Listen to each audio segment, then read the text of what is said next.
Bonjour mesdames et messieurs, je suis ravi d'être avec vous aujourd'hui pour ce nouveau journal L'Actu Trot qui sera désormais votre rendez-vous habituel, votre rendez-vous hebdomadaire qui sortira tous les mercredis soirs. J'espère que vous serez nombreux à nous rejoindre chaque semaine pour suivre l'actualité passionnante du monde des courses hippiques et surtout au trot. Passons au sommaire. Tout d'abord, nous aborderons les faits marquants de la semaine, les moments forts qui ont marqué l'actualité. Ensuite, nous avons eu le privilège de rencontrer Michel Bizou et par conséquent, nous avons pu lui consacrer une interview exclusive. Dans notre rubrique Trop technique, Elodie Bizou nous éclairera sur l'utilisation de la cravache dans les courses hippiques, nous fournissant ainsi des informations précieuses sur cet aspect technique. Et comment ne pas évoquer un petit moment dédié à l'histoire du cornulier avec une plongée dans le passé de cet événement incontournable. Enfin, nous conclurons avec les temps forts de la semaine à venir pour que vous soyez toujours au courant des événements à ne pas manquer. Vous l'avez constaté, il y a beaucoup de sujets intéressants à aborder, alors entrons tout de suite dans le vif du sujet. Cette semaine a été riche en enseignements avec des événements tels que le prix de Belgique, le prix de Croix, argumenté de plusieurs belles histoires. Je vous propose maintenant de plonger dans l'actualité de la semaine pour découvrir tous les moments forts. Je vous souhaite un bon visionnage. Cette semaine, il y a de l'actualité rebondissante. Commençons par dimanche où l'actualité a été riche avec 3 groupes et en point d'orgue le prix de Belgique, la dernière qualif au prix d'Amérique remportée par son favori, Iser Vedake, qui n'a pas déçu ses nombreux preneurs. Se protéger du crack entraîneur, Philippe Allaire est parti lentement comme dans ses habitudes, puis il s'est installé au commandement dans le début de la montée en imposant un rythme régulier. Dans le dernier tournant, la course est accélérée. Dans la ligne droite, il a résisté de peu à 3 bons finisseurs qui sont Gohan Boy, Ilma Rosa et Hussard du Landré qui sont de très bonnes notes. En bref, Iser Vedake s'installe comme un prétendant à la victoire dans le prix d'Amérique. Dans la 7ème course du programme, dimanche, c'était le prix de Jerid qui a été une course sans concession que s'est emparé Phil Well devant son principal opposant, Omer de Fromentel. Après une lutte fantastique dans la ligne droite, ce protégé de la famille Lévesque est venu s'imposer de la plus belle des manières. Il venait récemment d'être disqualifié dans le prix Auguste François. Aujourd'hui, il reprend la route du succès et il ne devrait pas s'arrêter là. Et pour finir la page de ce dimanche, c'est le prix de Ribérac, un groupe 3 pour des femelles de 4 ans européennes qui a été un duel de Calmia, car c'est Calmia Quick qui est venu s'imposer à la hauteur d'un sprint magistral en devançant la favorite Calmia Perrine qui finit deuxième mais qui ne démérite pas. Calmia Quick qui venait de faire impression par plusieurs fois tient sa course et l'a bien mérité. Samedi l'actualité était forte, c'était le Quintet Plus avec la victoire de Joshua Tree qui s'impose en patron. Le prix de Croix, course prestigieuse et support du Quintet Plus ce samedi, le grand favori Joshua Tree n'a pas fait de cadeau à ses adversaires. Le champion de Jean-Michel Bazir est parti correctement en se mettant à mi-peloton. Dans la montée, il est venu en 3ème épaisseur. Il a ensuite rejoint les animateurs et dans le dernier tournant, il a passé la vitesse supérieure en résistance très bien à la jument multimillionnaire qui est américaine, Joviality. Jean-Michel Bazir dira il a fait une bonne course et il m'a bien plu. Le cheval aujourd'hui était top, c'est de bonne augure. Ce protégé de la Kazakh Olmedov ne devrait pas en rester là. Son objectif est le prix Bold Eagle le samedi 27 janvier. À la mi-journée de samedi, Gaspard de Brion remet les pendules à l'heure.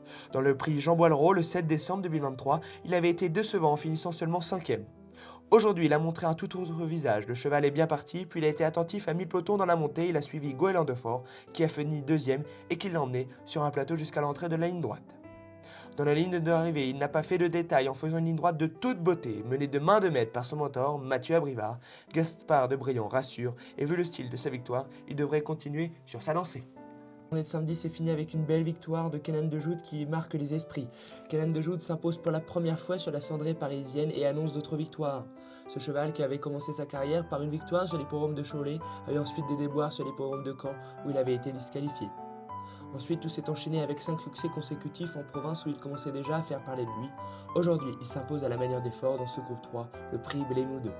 Le cheval est bien parti, s'est tout de suite mis dans le groupe de tête, puis en pleine il a pris la tête qu'il a réussi à conserver jusqu'au poteau en résistant à de très bons finisseurs qui sont Brother in Arms et Executive K. Jean-Philippe Monclin dira qu'il ne faut pas trop le brusquer en partant car il n'a pas encore trop de métier. Son mentor pense qu'il faudra le cacher à l'avenir et il sera meilleur. Après cette belle victoire, les espoirs sont permis, il ira donc sur le prix Bold Eagle avec des ambitions. En début de semaine dernière, Jason qui courait vendredi soir le prix de Mauriac n'a pas déçu ses nombreux preneurs. Aujourd'hui, la tactique était de courir caché contrairement à ses précédentes victoires. Cela fait déjà 3 victoires depuis le début du meeting en 3 tentatives et aussi depuis qu'il est déféré les 4 pieds. Le protégé de la famille Lévesque n'a pas encore montré toutes ses limites. Jeudi sur les Paumes de Cagnes-sur-Mer, c'était le prix de la Côte d'Azur, remporté cette année par Floréal qui est venu cueillir Idéal du Rocher aux abords du poteau. Ce cheval entraîné par Romain Bouvier est transcendé depuis plusieurs semaines en enchaînant de très belles places dans des bons lots. Et ce jeudi, c'était son jour de sacre au Francy par la même occasion. Un premier groupe et premier quintet plus à son mentor Romain Bouvier qui dira « C'est un rêve de gagner une telle course, ce cheval nous appartient à mon frère et moi. On nous a pas fait de cadeau et Floréal a été bon pour s'imposer. J'ai dû forcer car François Lagadoc ne voulait pas nous laisser passer. Pour finir, il s'est magnifiquement relancé pour revenir dominer Idéal du Rocher.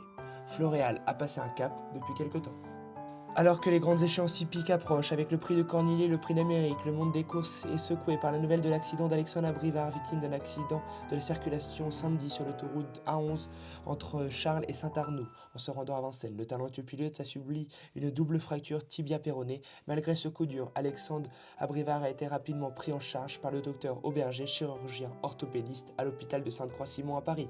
Opéré avec succès dimanche matin, son père Laurent Brivard a partagé que bien que la récupération sera longue, il faut relativiser.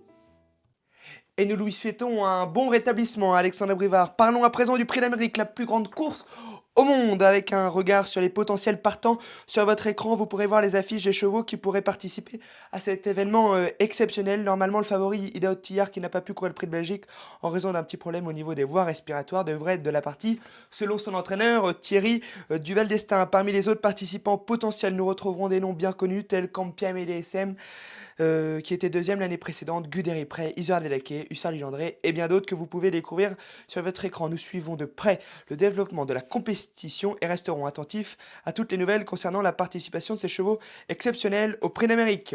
Passons maintenant à l'interview exclusive de Michel Bizou, célèbre entraîneur dans le Nord depuis de nombreuses années. Alors allons voir l'interview, je vous dis aussi un bon visionnage parce qu'il y a beaucoup de choses intéressantes.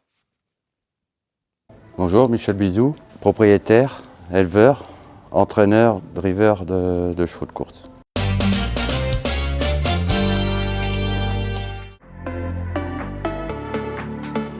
Non, je ne suis pas pour l'interdiction de la cravache, je suis pour un règlement assez sévère. Parce que l'utiliser, c'est pas de frapper un cheval, mais pour plus l'occuper, mais pour mieux le cerner, quoi.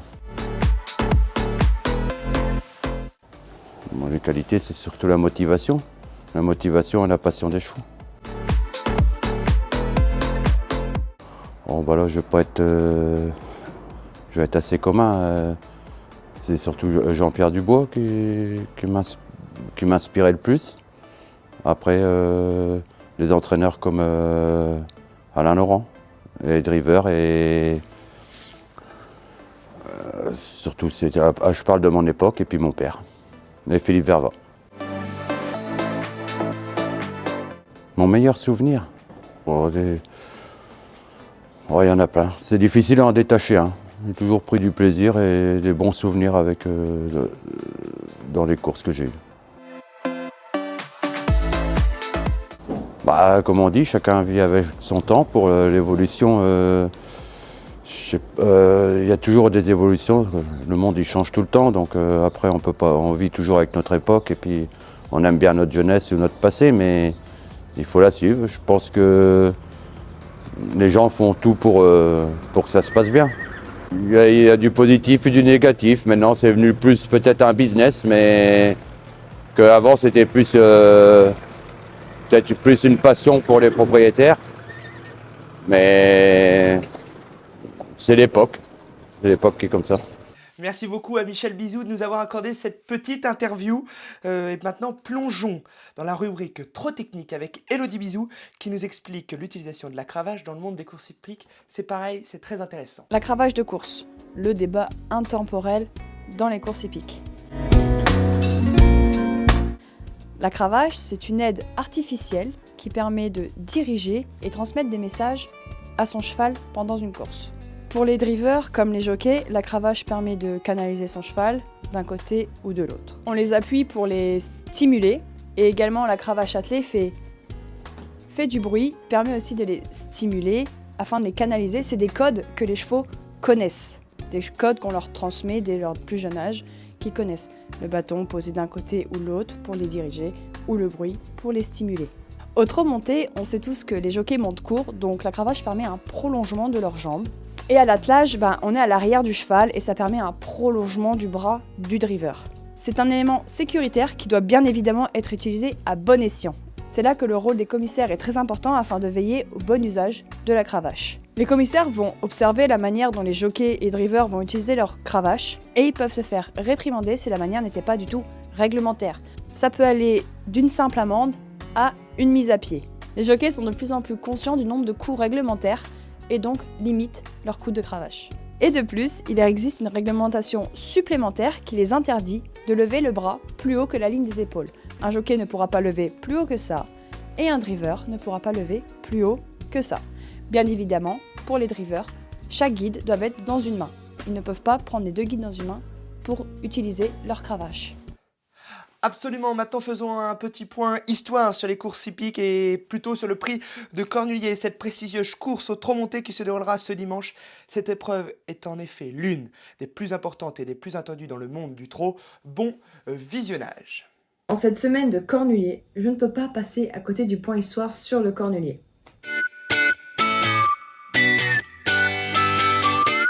Créé en 1931 par Gontran du Cornulier, le fondateur de la Société d'encouragement à l'amélioration du cheval de 2100.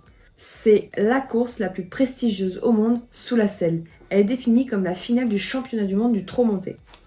Maintenant, passons en mode data.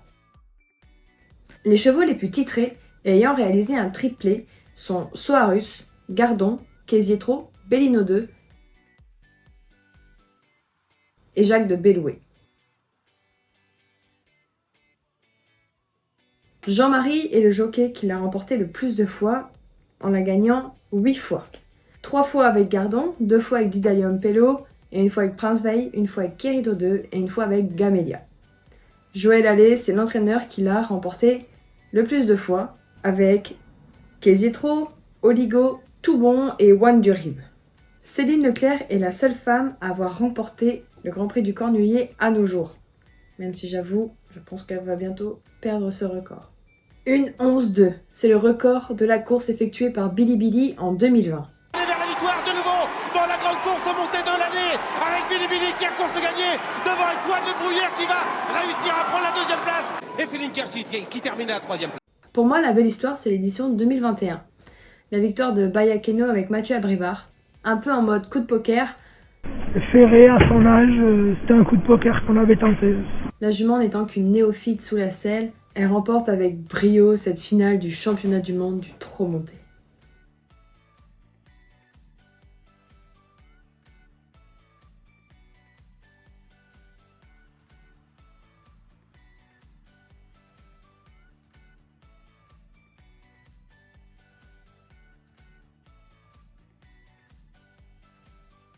Merci beaucoup Elodie pour ce petit point histoire et maintenant passons à la dernière rubrique de ce journal avec les actualités de la semaine à venir. Hugo va nous donner un aperçu des événements à ne pas louper de la semaine à venir. Bon visionnage. Bonjour à tous, voyons ce qui est à ne pas manquer cette semaine. Du côté des courses, les 4 ans ont un groupe 2 réservé pour eux, dès samedi.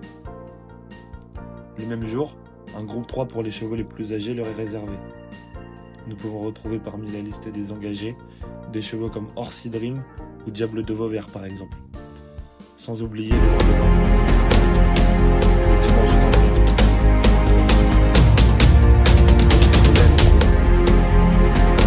31. C'est une qualification pour le Cornulier.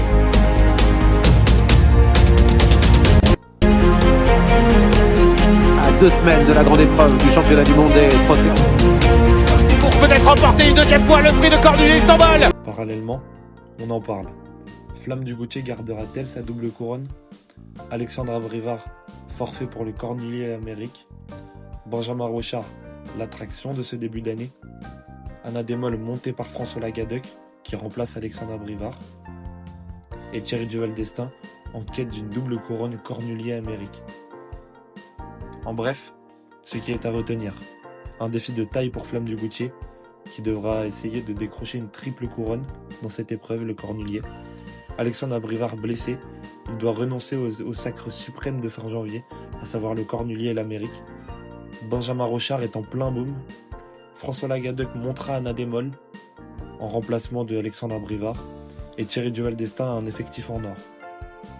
En bref, nous allons vivre un week-end incroyable à Vincennes avec la plus grande course mondiale au trot monté, le prix de Cornulier, détenu depuis 2 ans par Flamme du Goutier, une pensionnaire de Thierry Duval d'Estaing. Absolument, le prix de Cornulier est vraiment le point d'orgue.